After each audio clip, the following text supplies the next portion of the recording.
¿Cómo les va? Muy buenos días, 11 de la mañana y un minuto. Estamos comenzando Orden del Día. Una jornada muy intensa la de hoy, básicamente por lo que está pasando a partir de ahora en el Senado de la Nación. Estamos con Caro Ramos, estamos con Gonzalo Solabarrieta. Caro está muy atenta a todo lo que está pasando. Caro, buenos días. Buen día, Pato. Buen jueves gélido. Sí, Helado, ¿viste? heladísimo. No nos gusta acá el frío, así No. que la estamos pasando un poquito mal. Pero bueno, estamos con un ojo en el Senado. En Sí. este momento está por iniciar la sesión, una de las sesiones más importantes de los últimos tiempos. Sí. Hay que decirlo de esa manera. ¿Por qué? Porque el Congreso está a punto de dar una demostración de fuerza importantísima en dos frentes. Volteando por primera vez un veto de Milei. Sí. Es la primera vez en 22 años que el Congreso rechaza un veto. Esto es un dato importante a ¿Primera remarcar. vez en 28? En 22 años 22. que el Congreso rechaza un veto. O sea, más de 2 décadas que el Congreso no rechazaba un veto. Eso en primer lugar. Y en segundo lugar, este proyecto que modifica la ley de DNU justamente también para empoderar al Congreso y restarle poder a Milei, en este caso, o a los presidentes que vengan. Así que una discusión muy incómoda para el presidente en dos frentes. Un presidente que está arribando a Estados Unidos, ¿no? Sí. Así que se va a enterar de las malas noticias desde el exterior. Pero bueno, estamos siguiendo minuto a minuto lo que está sucediendo en la Cámara Alta. Ramos, a vos no te voy a complicar, porque vos dijiste 22 años, primer veto, yo resté 25 menos 22, es 2003. ¿Era Sí. gobierno de Kirchner cuando se produce el dato histórico antes del veto? Si no me equivoco, Claro. sí, fue un veto O parcial. puede ser que a lo mejor no había asumido todavía Kirchner, Mira, ¿no? tendría que buscar Claro, la fecha está exacta, bien. ¿no? La tengo, si me das un ratito No, te la no, no busco. hay ningún problema. Pero fue un veto parcial al presupuesto 2003 en ese momento. Pero bueno, es todo un dato, ¿no? Más de 20 años donde... Y lo otro que lo hablamos más tarde, porque algunos imaginaban, incluso los propios o los cercanos al gobierno, que iba a haber alguna herramienta, como por ejemplo reglamentar aumentos en los aranceles, en el nomenclador, para que el veto fuese parcial en todo caso, para generar algún tipo de división en el bloque homogéneo que hoy va a rechazar el veto. No hubo ninguna de esas jugadas, ¿no? Eso fue un dato. Absolutamente nada, absolutamente nada. Llegamos a esta instancia sin ninguna medida concreta por parte del gobierno. Recordemos que durante todo este proceso los aliados varias veces le reclamaron al Ejecutivo que haga un veto parcial, porque eso permitía insistir con algunos artículos y rechazar otros. Recordemos a Rodrigo de Loredo, acá en Diputados, planteando la posibilidad de insistencia parcial que finalmente no se dio, ¿no? Eso fue en el caso de jubilaciones, ¿no? Pero es trasladable también a este caso. ¿Por qué el gobierno quizás no avanzó con el aumento a las prestaciones, pero y vetando, por ejemplo, las nuevas pensiones, ¿no? Las nuevas altas en las pensiones, que eso sí genera más costo fiscal? Bueno, es la discusión que estamos en un callejón sin salida, ¿no? Porque el gobierno no ofrece ninguna alternativa y llega muy resignado a esta sesión. El otro dato, recordamos dato político, finalmente se concretó el acto en Moreno ayer, un acto donde estaban los candidatos de cada una de las secciones electorales y donde hubo un muy importante respaldo de Javier Milei para con el jefe, dijo, para con Karina Milei. Así que bueno, dato político y también otra vez muchísima dureza para con el gobernador de la provincia de Buenos Aires, para con Axel Kicillof. Así que vamos a estar con esos temas y con lo otro que planteó allí rápido Caro Ramos, que es lo que tiene que ver con modificaciones en la reglamentación de los DNU. Es otro tema clave en función de lo que viene. Pero ahora el señor Solabarrieta, ¿cómo le va? Que dice buen día. Buen día, Pato. Vamos a estar hablando en un ratito nomás de los proyectos que viene presentando La Libertad Avanza. Vamos a hablar de uno puntual porque en los últimos días, esta semana, han presentado algunos proyectos vinculados a tema justicia, en este caso a la imprescriptibilidad de algunos delitos. Y después podemos comentar también este último proyecto que se conoció en las últimas horas. Mañana lo vamos a estar repasando igual en más detalles sobre, bueno, la reglamentación que tanto se pedía respecto al artículo 101 y las visitas del jefe de gabinete de ministros aquí a la Cámara de Diputados. Así que en un ratito vamos a estar hablando de todo eso. Bueno, muy bien. Tenemos también la palabra de Esteban Paulón y tenemos también el seguimiento por parte de Ramos de todo lo que está pasando en el Senado, donde había cámaras que estaban mostrando el ingreso de senadores. Básicamente lo que he visto yo eran senadores de la oposición. Vamos con los títulos, esto es Orden del Día, así empezamos, dale.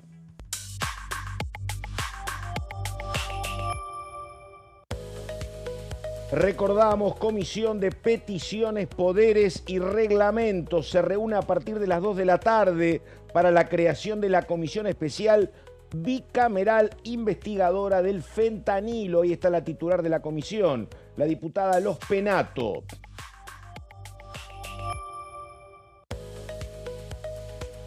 Proyecto de ley presentado por el oficialismo pretende modificar la presentación del informe del jefe de gabinete en el Congreso.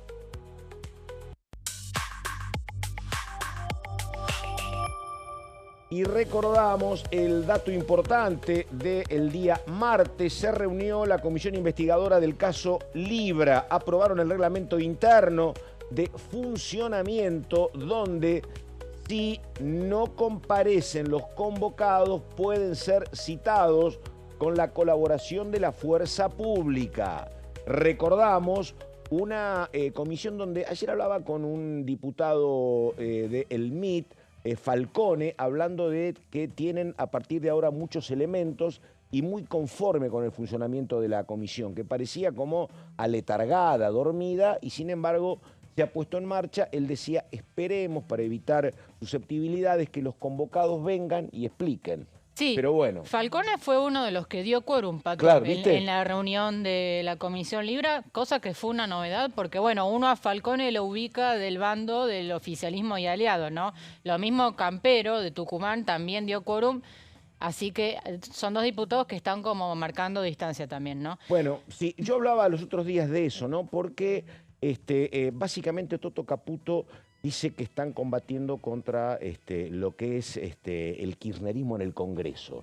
Y básicamente lo que uno mira es que más que kirchnerismo, el problema son con los ex aliados que se han ido desprendiendo, ha sido eterno. Vos decís Falcone, Campero, ni hablar de Marcela Pagano, de todos los que eran los diputados de la coalición cívica, Democracia para Siempre. Han perdido 40 diputados en prácticamente los últimos 3 o 4 meses. Sí, 5 meses. El verdadero dolor de cabeza del oficialismo es los Claro, aliados, los ex claro. aliados, ¿no? Que son los que están generando más ruido, ¿no? Este nuevo bloque de coherencia que Claro. encabeza el diputado Alessandro fue protagonista, ¿no? En la última sesión. Bueno, a ver, lo tengo al diputado Paulón, que integró la Comisión de Discapacidad, cuando ustedes me den el ok. Creo que lo importante, que habrá que ver cómo se tramita esto a nivel administrativo, es que en la Comisión de Discapacidad están planteando volver a reponer aquellos certificados únicos de discapacidad que habían sido retirados. En el mientras tanto aparece todo lo vinculado con la situación de Españolo, sale Españolo de la Andis y hay mucho testimonio de familiares que dicen, bueno, mirá, tiene síndrome de Down de manera explícita, le han retirado el certificado único de capacidad, gente que está en silla de ruedas, que le falta una pierna y le piden que ratifique la condición de que carece de un miembro. Bueno, han llegado muchas denuncias a lo que es la Comisión de Discapacidad y lo que se está planteando es volver a restituir estos certificados de baja. Habrá que ver, pero me parece no va a ser sencillo el camino. Lo tenemos a Paulón cuando ustedes digan. Ahí estamos, Paulón, a ver. Hay un debate muy importante a dar hacia adelante. Uno es lo que vos decías recién de revisar qué queda vigente, qué hay que dar de baja. Por supuesto, la auditoría y la revisión permanente de las pensiones es importante, no como se hizo acá, que muchas de las que se dieron de baja erróneamente por temas de domicilio o preventivamente. Yo vivo a una cuadra de la agencia de Andis acá en Rivadavia, 1400. La verdad que hemos visto gente, la otra vez que venía a la mañana acá al Congreso, a la oficina, una persona sin una pierna, que no es que le tocaba el turno de la auditoría, vino porque el turno le tocaba en 2 meses y ya le habían dado de baja preventivamente la pensión. Después te pagan retroactivo, pues son 197.000 pesos la pensión por discapacidad, algunas son de algún otro monto, pero digo, no es que la gente vive de eso. Ahora, vos ese ingreso no lo tenés y te dificulta todo. Entonces, debió haberse hecho una auditoría en serio, realista y seria, no como la que se está haciendo, y obviamente yo creo que algunas están dando de alta. También nosotros hemos recibido algunos casos de personas que nos habían escrito planteando que había pensiones de baja y dice, mira, en julio no la cobré, en agosto me volvieron a dar de alta, me volvió a ver en el sistema y me pagaron los 2 meses juntos. Creo que el gobierno toma nota de que se le fue la mano con esto de las auditorías que están mal hechas. Después, a futuro, y creo que es una tarea interesante para traer el debate aquí a la Cámara, al futuro hay que discutir el sistema. Porque el sistema de prestaciones de discapacidad viene quebrado de hace muchos años, no empezó con Javier Milei. Bueno, ahí está el testimonio de Paulón, viene Solabarrieta. Antes le pregunto a Ramos la posibilidad, la verdad, de que rechacen el veto en el Senado hoy es como contundente, me parece, Ramos. 99%, Pato, te diría.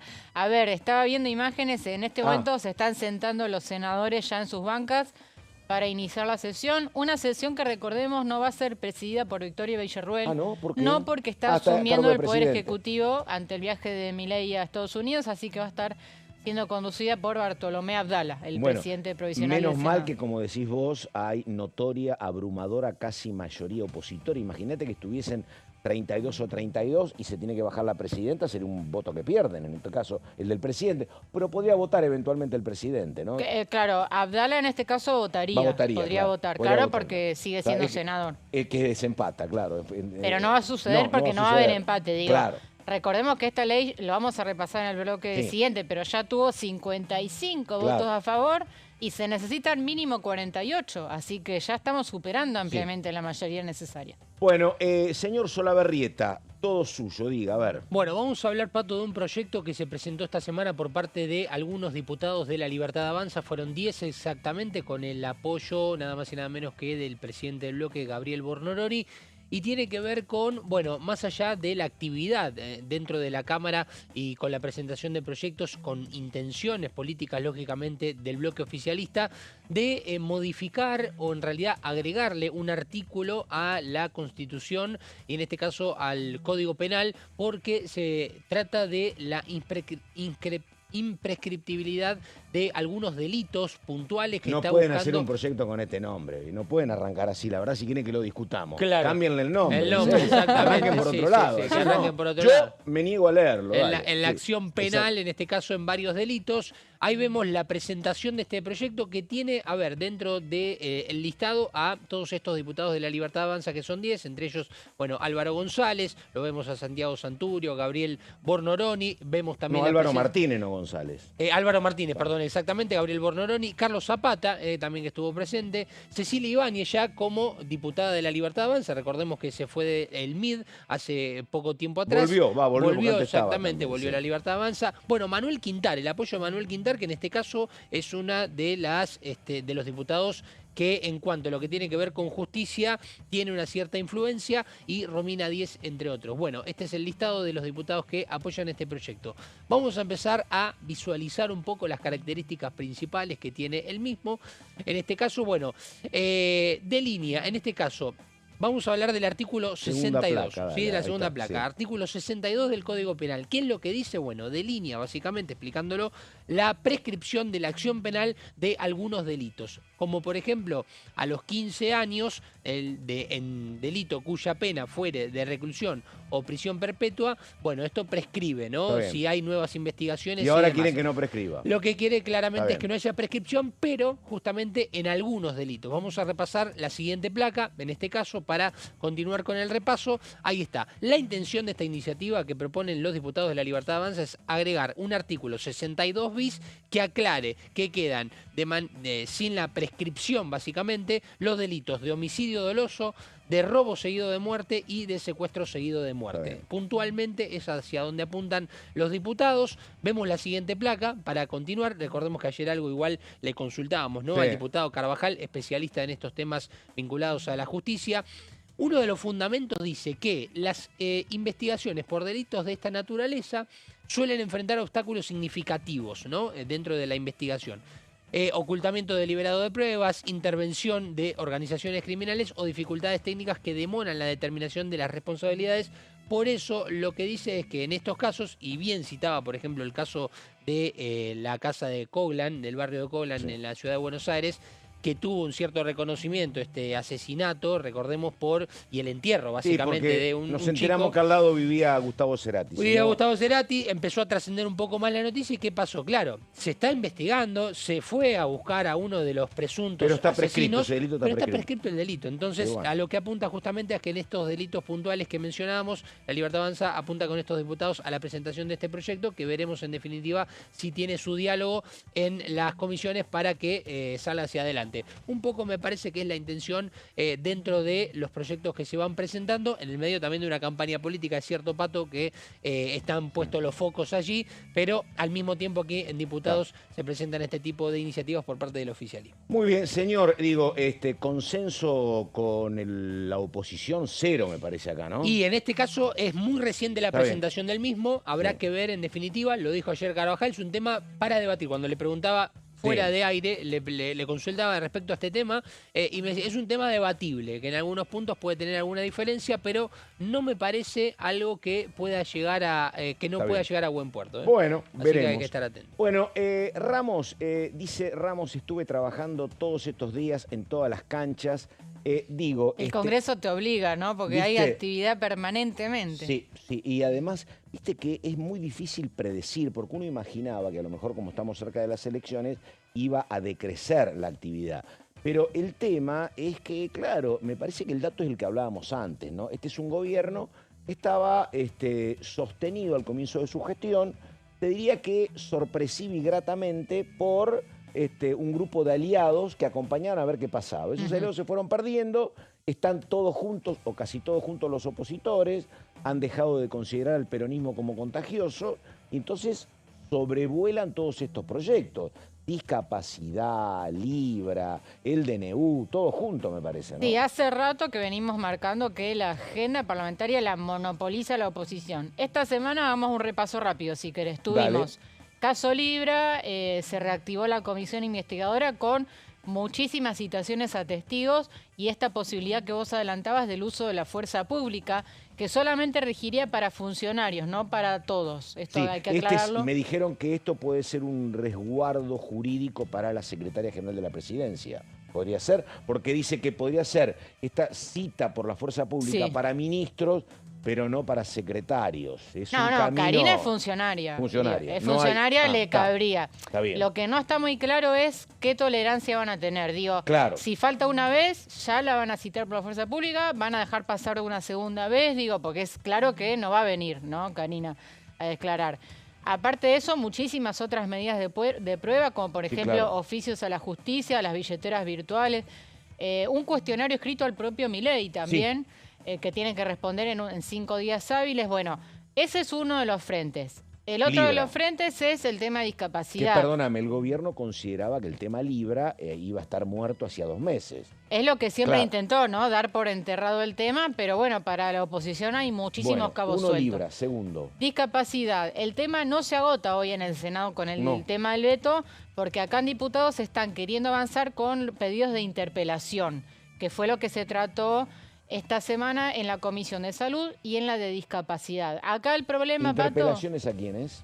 a Karina Milei y a Opa. Mario Lugones. Claro. A ver, recordemos que Karina no había sido citado en el caso No. de Libra.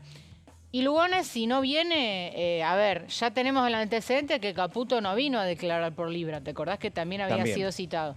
Y que Pero solamente bueno. terminó llegando Francos en Claro. una sesión en la Sí. que se esperaba que venga Mariano Cuño Olivarona, Claro. el ministro de Justicia, y Francos, y solamente vino Sí, Francos. vos sabés que acá hay un tema en lo que es la selección de personal, que no es únicamente de este gabinete, pero me parece que es más específico. Pero cuando vos preguntás, che, pero ¿por qué no viene Lugones? Yo digo por una Claro. simple cuestión de aliviarle el trabajo a Franco. Aparte es tu área, ¿me entendés? Dice, no, porque no se maneja bien con los medios. Bueno, cuando vos elegís un funcionario, elegilo por un montón de cosas Claro. y que trabaje el vínculo con los medios. Sí. Porque si Caputo no va porque no le gustan los medios y Lugones no va porque no le gusta... En todos los gabinetes hay gente que está más o menos cómoda. Hay gente que es mejor o peor que otras. Pero digo, cuando tenés una complicación, trabajalo, hacé coaching y vení, porque si no el costo lo paga el gobierno en su conjunto y no el funcionario que viene, es interpelado. Y si estás medianamente preparado y no metiste una macana muy grande, vas a salir indemne, no que todo termina en el jefe de gabinete que tiene que atajar todos los penales. Sí, además, Lugones fue citado a la Comisión de Salud, por ejemplo, y de Discapacidad, un ámbito donde hay menos diputados, donde tranquilamente podría haber venido, pero no solo por una cuestión, digo, las respuestas que pueda dar Franco son muy generales, muy vagas en comparación con las que podría dar Lugones, ¿no? Que es más, se supone, más especialista en el tema. Te digo una cosa, yo no me acuerdo, creo que era, no me acuerdo si era el gobierno de Macri o el gobierno de Cristina, o en los dos, había un sistema que, ¿sabés cuál era? Está bien, no me expongas a la cuestión del juicio político, no voy al recinto, pero a las comisiones, digo, presupuesto y Hacienda, pero venían todos a presupuesto y Hacienda. Venían secretarios del Interior, venían a Salud, venían responsables de áreas. La verdad es una cuestión mucho más fluida, porque te encerrás y ganás una batallita un día porque no viniste, pero se te viene repitiendo. Absolutamente. Inclusive no nos olvidemos que en el propio debate de la ley de bases, que tenía un clima caldeado entre los propios diputados. Sí, inclusive han venido ministros, bueno, como Patricia Bullrich, que tiene su experiencia más, pero han venido ministros. Algunos, sí. Algunos, venía. Sí. Vino, me acuerdo, el secretario de Educación que se manejó bien, Torrendel, me acuerdo. Ante la ausencia que había de todo el mundo, ya no vino Caputo, no vino ninguno, y vino y cumplió, me parece, Cunio Libarona también vino. Vino a hablar de la toga y el martillo, ¿te acuerdas? Bullrich y Petri no vino también, ministro de Defensa. No me acuerdo, la Petri no me acuerdo, pero puede ser. Petri vino a una reunión de comisión. Sí, Petri vino. Pero en fin, a ver, es un gobierno que no manda muchos funcionarios, no suele mandar en temas incómodos. Pero a esta altura ya no es justificativo que se maneje. Bueno, aprendí que se ensaye en su manejo con los medios. Por lo menos, a ver, digo, hay informes escritos que tampoco, ni siquiera por escrito están respondiendo. El del fentanilo, que lo enviaron hace ya creo que un mes, la Comisión de Salud todavía no lo contestaron. Entonces hay una cuestión de interrelación de poderes que no se está dando, ¿no? Pero bueno, son varios frentes donde el oficialismo está acorralado y en la previa de una elección clave como es la del domingo, ¿no? Vamos a ver cómo todo esto, si en alguna medida impacta o no en el voto de los bonaerenses. Porque además después queda todo otro largo camino, porque es cierto, lo del domingo está acá a la vuelta. Sí. Pero para el 26 de octubre falta un montón de tiempo todavía, ¿no? Donde el gobierno apuesta razonablemente a que el resultado del domingo sea un resultado positivo, que le dé algo de oxígeno. El presidente Milei habló de empate técnico, por ejemplo. Bueno, eso sí le puede dar un poco de alivio. Pero aunque le dé alivio, y mal si la cuestión no es tan favorable al gobierno, queda un muy largo camino en lo económico y en lo parlamentario, en lo social hasta el 26 de octubre. Va a faltar un mes y pico, un mes y 20 días, 50 días. Larguísimo y con un caso como el de supuestas coimas en discapacidad, donde todos los días por goteo tenés nuevas revelaciones, ¿no? Sí. Entonces hay que ver cómo decanta eso. Ahí estamos. Bueno, la hora exactamente 11 de la mañana con 25 minutos. Vamos a la pausa. Estuvo el señor Solaberrieta, tiene que seguir Caro Ramos. La pausa y ya venimos.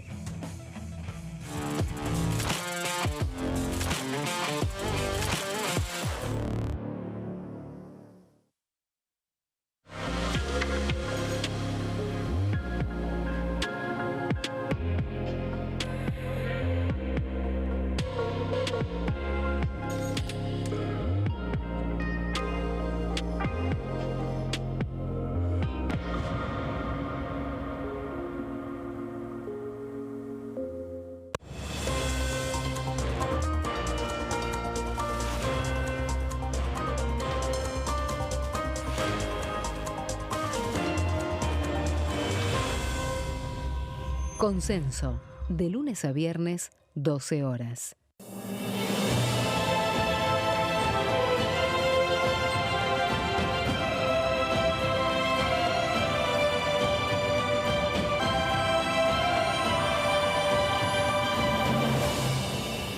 La bancada, de lunes a viernes, 13 horas.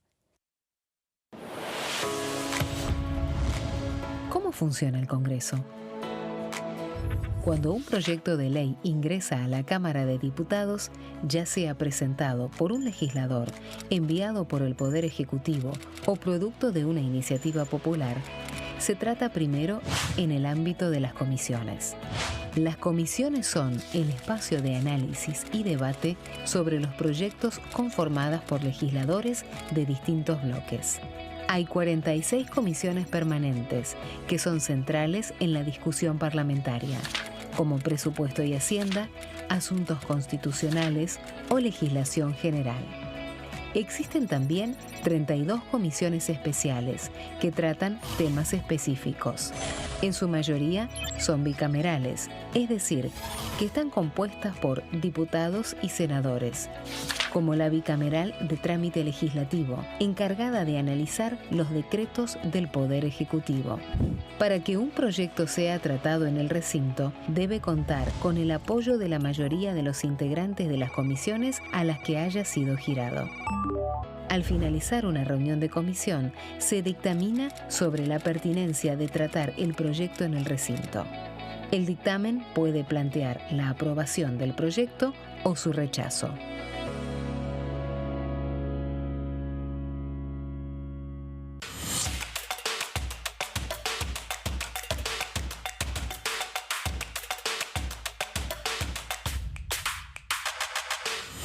Quórum. De lunes a viernes, 14 horas. El sarampión es una enfermedad viral altamente contagiosa. Que no juegue con tu hijo. Puede poner en riesgo especialmente a menores de 5 años no vacunados. Ante la aparición de fiebre y manchas rojas en la piel, consulta de inmediato con un médico. La vacuna es la única forma de prevenirlo y es parte del calendario nacional de vacunación. Es segura, gratuita y está disponible en vacunatorios, centros de salud y hospitales públicos del país. Vos ya tenés esta vacuna. Dásela a tus hijos.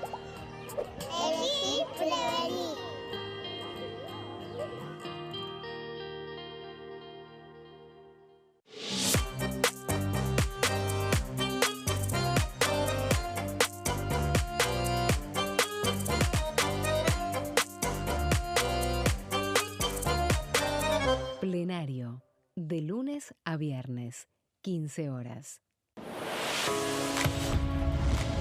¿Cómo funciona el Congreso? Las sesiones son el espacio donde los diputados debaten proyectos de ley para su aprobación, modificación o rechazo. En una misma sesión pueden tratar varios proyectos de ley. Las sesiones ordinarias comienzan el 1 de marzo, cuando el presidente de la Nación inaugura el periodo ante la Asamblea Legislativa y se extiende hasta el 30 de noviembre. El Poder Ejecutivo puede convocar a sesiones extraordinarias o prorrogar las sesiones ordinarias. La sesión es dirigida por el presidente de la Cámara de Diputados, que administra el uso de la palabra y las distintas instancias del funcionamiento.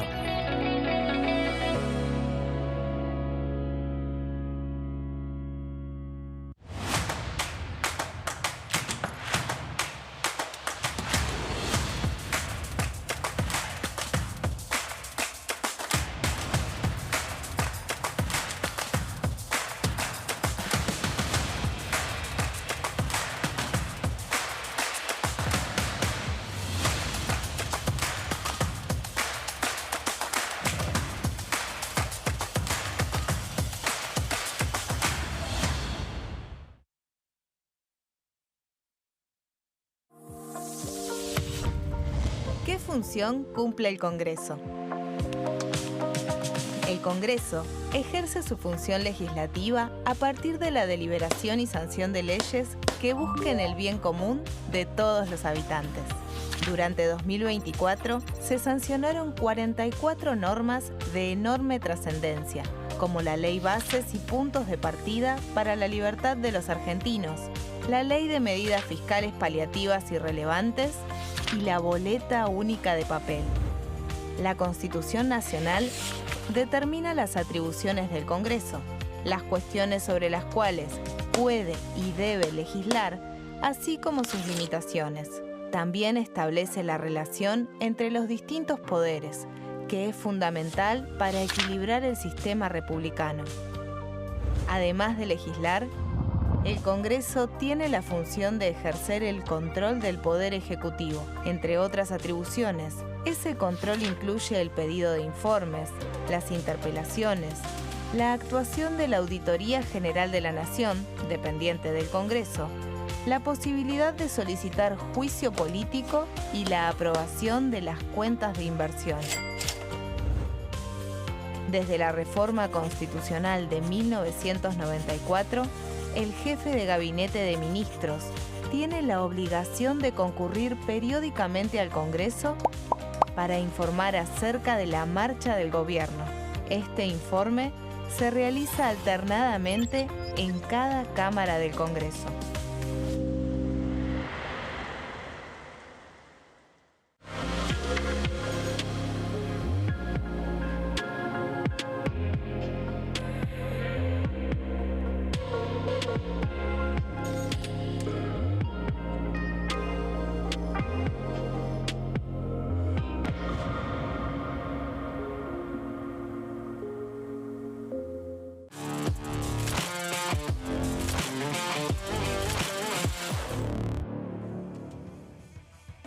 Once de la mañana con 32 minutos, mañana fría en Buenos Aires en términos climáticos, pero muy caliente acá nomás, cruzando pasos perdidos en el Senado.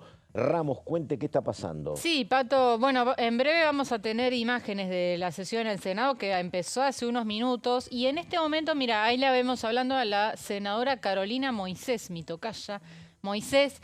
Ella es la presidenta de la Comisión de Libertad de Expresión del Senado, que en realidad en el Senado se llama Medios, Sistema de Comunicación y Libertad de Expresión, tiene como otro nombre, pero se aboca a los temas de libertad de expresión. ¿Por qué está hablando? No la estamos escuchando, pero ya te anticipo el motivo de su alocución. Esta semana también en el Congreso caló fuerte el tema de las denuncias de censura previa al periodismo. Ante la no convocatoria de la titular de la comisión, se autoconvocaron con la presidencia del número 2, que es Chipi Castillo. Exactamente. Y vinieron Jorge Rial y vino Mauro Federico. Aclaremos que no fue una reunión de comisión formal, fue una reunión informal de los diputados que integran la comisión. Pero el tema empezó a meterse en el Congreso y en el Senado también, y estaba previsto que en el momento de las cuestiones de privilegio, que es ahora, varios senadores como Moisés iban a hacer planteos respecto de esto de la censura previa. A ver, recordemos que el gobierno hizo una denuncia ante la justicia denunciando un supuesto sistema de espionaje ilegal y, entre otras cosas, pidió allanar domicilios de periodistas y la justicia, a su vez, ordenó cesar con la difusión de los audios vinculados a las coimas. Una era cesar con la difusión y la otra tiene que ver con el allanamiento de los domicilios. Exacto. En el tema de cesar con la difusión, lo que advierte la oposición, pero también especialistas en el tema, abogados constitucionalistas, que hablan del propio Pacto de San José de Costa Rica incorporado a la Constitución Nacional, es que no se puede hacer censura previa. En todo caso, la responsabilidad de los medios es ulterior. Exactamente. ¿No? Y en el otro caso, digo, la futilidad de decir prohíbo la difusión porque vivimos enfrente de Uruguay y alguien le dio el material a un colega de un streaming uruguayo y lo conocimos, ¿no? Sí, se conoció esta semana un nuevo audio que igual el contenido es intrascendente, ¿no? La verdad es que ahí se la escucha a Karina, o aparentemente es Karina, diciendo que Menem es la cabeza que se reporten con Martín Menem, cosa que tendría una lógica política. Sos la secretaria general, que le decís a los diputados, tienen que alinearse con el titular de la Cámara, que vendría a oficiar in pectore como jefe de bloque. Lo grave de esto son dos cuestiones. Una, el alcance de la filtración, ¿no? Digo, ya estamos hablando de algo como inmanejable, me parece. Porque además es una reunión de bloque, ¿me entendés? No entró cualquiera esa reunión. Exacto. Y bueno, a eso iba. Lo que denuncia Martín Menem es que el audio fue grabado aparentemente en su despacho, ¿no? En oficina de presidencia.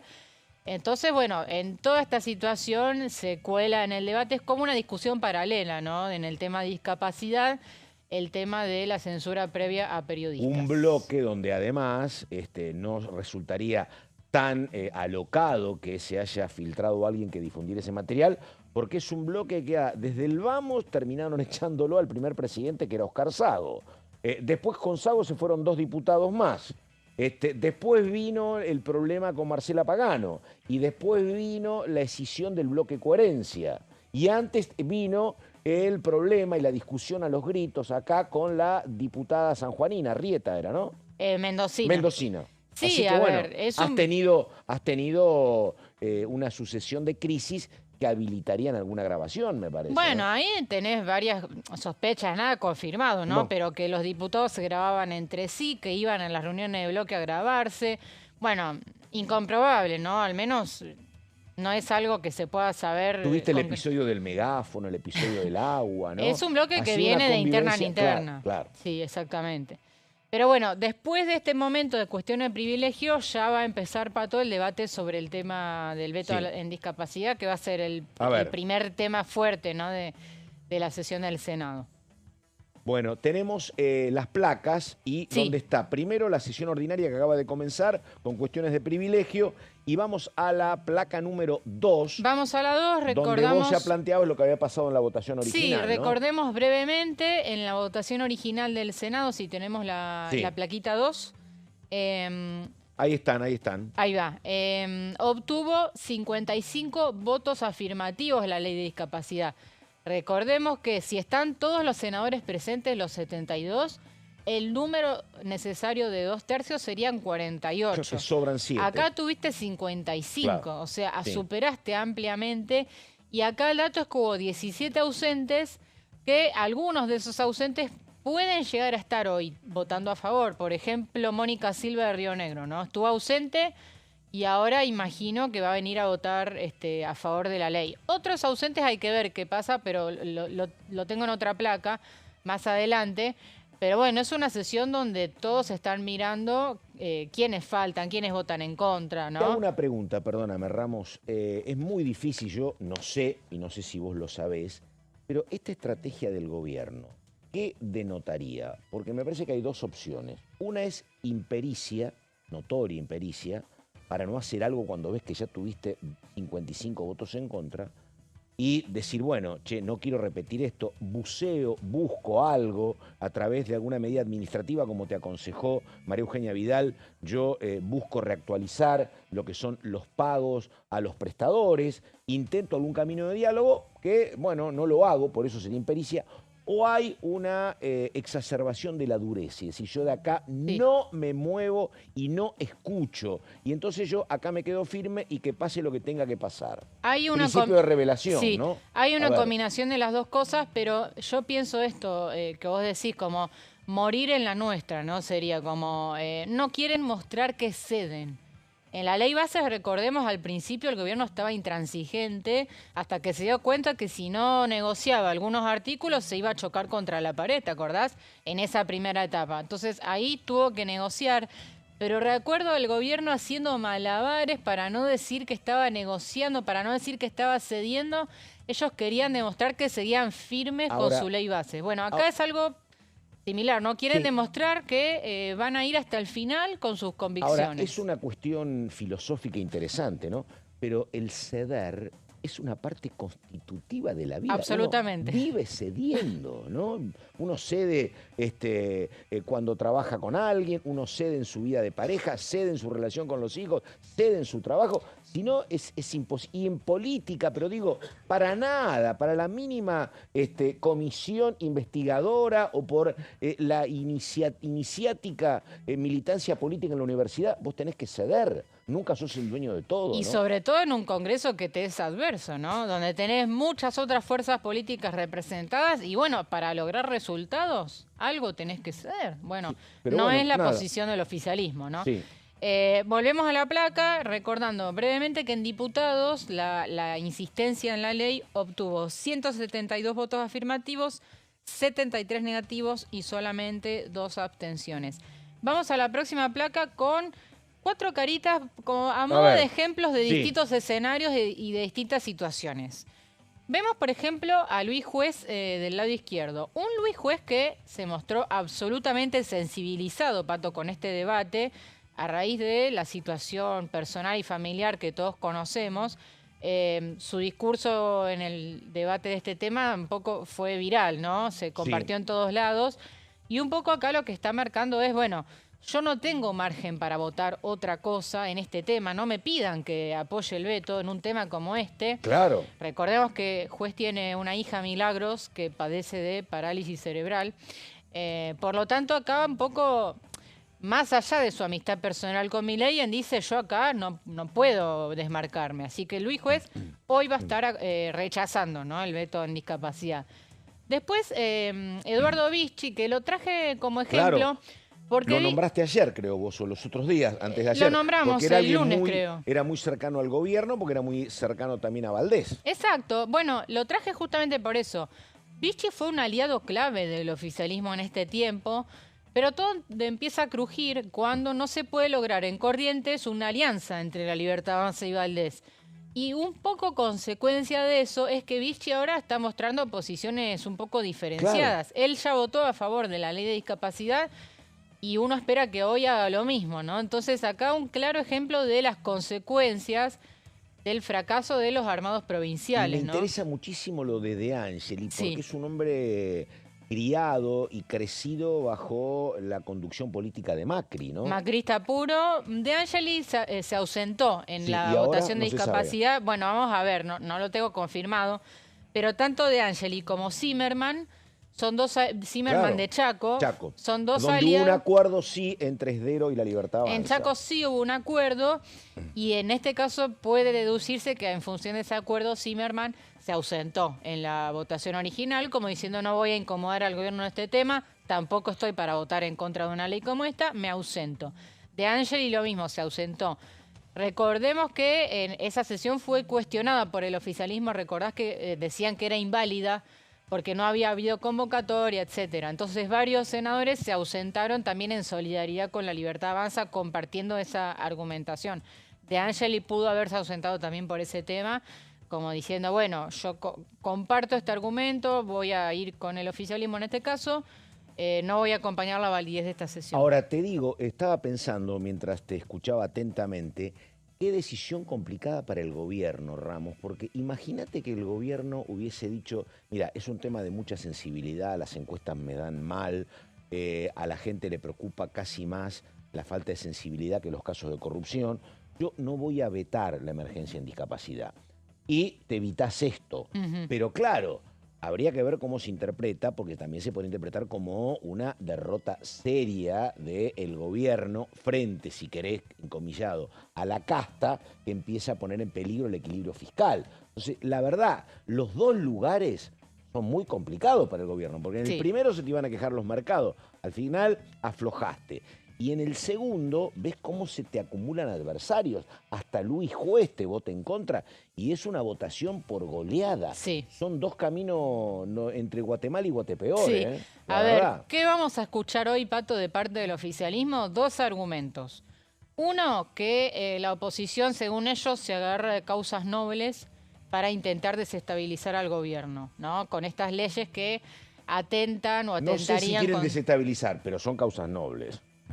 No, eso no hay duda. Claro, ¿no? claro. Pero digo, ellos están denunciando un uso político de esas causas nobles para atentar contra el equilibrio fiscal. Y el otro argumento que vamos a escuchar hoy de parte del oficialismo es el tema de los audios, también una operación política a días de las elecciones, también para, bueno, imponerse sobre la libertad. Hay un agravante, porque a todo esto, imagínate que el gobierno te diga, che, son causas nobles y lo que están es golpeándome políticamente. Bueno, sin un argumento. Pero si todo esto está montado sobre los audios del ex titular del Andís, que dice que hay corrupción, justamente con esos fondos, bueno... Obviamente el golpe no es un solo golpe. Por eso, son dos. Pero a ver, recordemos, Pato, que cuando el debate arranca, cuando recién Daniel Arroyo, acá en Diputados, estaba empezando a buscar los consensos, no había audios. No, claro. Ahí no había audios, no conocíamos todo lo que estamos conociendo ahora. Entonces, estos audios le dan más argumentos a la oposición para votar. Y perdóname, yo no sé si te lo conté a vos, a mí me decía un diputado peronista, me dice, che, el proyecto de Arroyo era un proyecto para negociar. Claro. Pedíamos un montón de cuestiones para que nos dijeran que no. Pero como nunca se sentaron a discutir, entonces siguió que es así. Es una cosa dificilísima de entender. Se incluyó todo lo que todos querían, me parece, claro. ¿no? Fue el proyecto Claro. ideal para la oposición. Que es más, hasta riesgoso, dice, me decía este peronista, para muchas obras sociales donde tenemos amigos, obras sociales gremiales, porque la asistencia es una asistencia demasiado generosa Claro. que nosotros creíamos que se iba a recortar. Bueno, no se Tremendo. recortó. Bueno, volvemos a las Dale. placas, Pato. Quedan dos. Después de las caritas, Sí. ahí va. Bueno, ya te lo adelanté al principio del programa, ¿no? Primera vez en 22 años que el Congreso rechaza un veto. La última vez fue un rechazo al veto parcial del presupuesto 2003. Fue Claro. un veto parcial, no total. Recordemos, entre paréntesis, que este gobierno ya tiene el récord de haber sido el primero al que se le rechazó un DNU.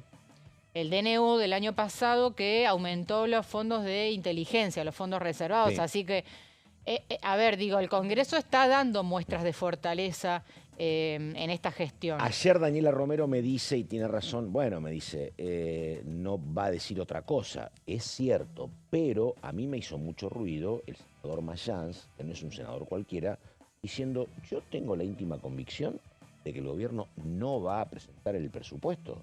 Y la verdad Sí. que si vos venís como venís con estas derrotas en el Senado y con estas derrotas en diputados, digo, vos sabés que el presupuesto original tuyo quedaría, siendo generoso, muy modificado. La verdad, en este escenario, con donde has perdido 30, 40 diputados, has perdido senadores, sigue el enfrentamiento con Villarroel, ¿qué presupuesto tirás sobre la mesa para discutir, no? Hay legisladores que ya están como abriendo el paraguas, como Mayans, y advirtiendo esto. A ver, en la sesión informativa de Francos le preguntaron, el diputado Oscarreño le preguntó a Francos si se podía comprometer a que el Ejecutivo enviase el proyecto este año. No contestó el jefe de gabinete esa pregunta, primer lugar. Segundo lugar, Nicolás Massot, en una de las últimas sesiones, dijo que una vez que el proyecto, si lo mandan, ingresa, van a aprobar un emplazamiento, la oposición, para que el presupuesto lo trate y que no tengan posibilidad de no tratarlo. Ya no hay más margen de prórrogas para la oposición. Así que Va a estar lindo. no va a pasar lo mismo que el año pasado. De acá ¿no? hasta diciembre va Acá a la estar oposición lindo. va a ir hasta Sí. el final con el presupuesto. Claro. Bueno, Bien. a ver. Y la última, recordamos brevemente en qué consiste la emergencia en discapacidad, declaración de la emergencia por 2 años. Y básicamente, bueno, son varios puntos, pero los principales tienen que ver con el financiamiento de las pensiones por discapacidad y esta compensación de emergencia a los prestadores y la actualización mensual de los aranceles del nomenclador, que está congelado desde fines del año pasado. Así que bueno, estamos ya con la sesión del Senado avanzada, todavía en las cuestiones de privilegio. Ahí lo vemos al senador Lustó, Sí. que también estuvo... Está muy duro en el tema de libertad de expresión. Exacto, sí. participó de una conferencia de prensa esta semana junto con Unión por la Patria. Bueno, vos decís que están perdiendo el miedo a juntarse juntarse, y sí, con el sí. kirchnerismo. Bueno, ahí hubo una foto concreta, ¿no? Bueno. Bien. Perdóname, ¿te queda una placa No, pendiente? ahí No, estamos. porque voy a ver si podemos poner en el aire a una diputada del PRO, a la diputada Sotolano, porque planteaba, yo no sabía que estaba este material, plantea algo muy parecido a lo que en algún momento era el camino del medio de la diputada María Eugenia Vidal, que era un proyecto para mejorar el nomenclador en discapacidad, que era el reclamo fundamental. ¿Qué es lo que está pasando? No se le aumenta a kinesiólogos, psicólogos, terapistas los honorarios de hace, no sé, por lo menos año y medio, entonces están absolutamente deteriorados y esos prestadores dejan de atender a los discapacitados y es un gravísimo problema para su familia. Eso se arregla de manera administrativa y todos creían, Vidal y Sotolano, que podía aliviar un poco la situación general. ¿Está Sotolano? A ver. Bueno, todavía no está Sotolano, le esperamos un ratito, pero por ahí básicamente pasaba, ¿no? Lo que habíamos hablado, hablábamos de o mucha dureza o impericia, pero no se buscaron caminos alternativos. Claro, en estos ¿no? caminos alternativos, Pato, una de las opciones que ofrecía la oposición, que no sé si es posible de avanzar, pero lo que decían es... No está Sotolano, así que bueno, ok. sí, dale. Todo el dinero de las pensiones que fueron aparentemente mal otorgadas a personas que no les correspondían, todo ese dinero de pensiones que ya no están, destinémoslo a pagarle a los prestadores. Tenés un problema porque la verdad, además, había otra cuestión, que esto de que se enviaron 400.000 cartas y llegaron a destino el 10%. Sí. Pero eso es una política expresa, exprofesa, ¿me entendés? Digo, nada, con un tema tan delicado. Yo hablaba acá, como decía Paulón, queda acá a 2 cuadras, queda Claro. Anlís, ¿no? Y uno ve, es una vereda de 60 centímetros, gente con silla de ruedas, gente con problemas de parálisis cerebral, esperando ahí, Sí. colectivos que pasan a 20 centímetros, con calor en verano, con frío en invierno, sin lugar donde estar.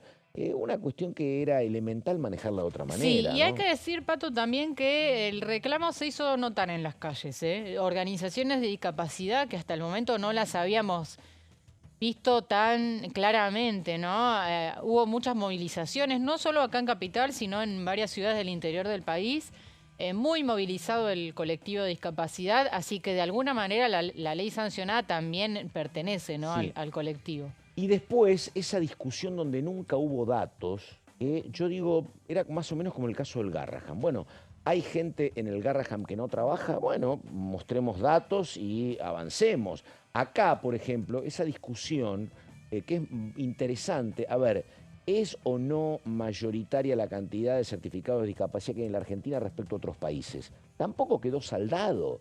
Porque el número, dicen que el número promedio de discapacidades, de todo tipo de discapacidades en el mundo, es cercano al 10%. Si vos tenés 45 millones de personas, tendrás 4 millones y medio más o menos de personas con certificado de discapacidad de distintos tipos.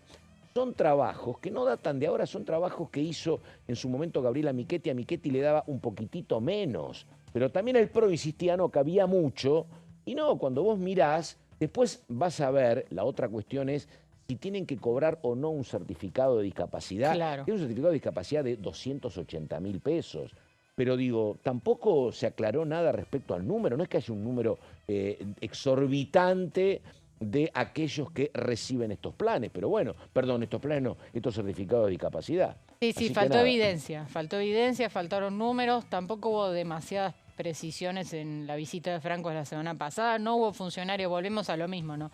No hubo funcionarios que lo explicaran en las comisiones, el gobierno simplemente dejó hacer, ¿no? Bueno, Ramos, habrá que esperar el resultado del día domingo. Va a ser muy importante, primero que termine todo bien, Sí. que no haya denuncias, ojalá. Y lo otro, bueno, la interpretación, son 8 seccionales electorales, anda a ver cómo se lee esto, ¿no? De pronto gané una y gané la más importante y perdí las otras. Nada, vos sé que ayer decía, va a ser difícil porque si gana Kicillof, Kicillof, escúchame, ganó muy atacado por el Ejecutivo Nacional. Sin plata, porque es el primero, viste, digo, Macri le podía ayudar a María Eugenia Vidal, Alberto Fernández lo llevó a Kicillof. Kicillof no tiene asistencia, eso por un lado, y además enfrentado con Cristina Fernández, ¿no? Sí.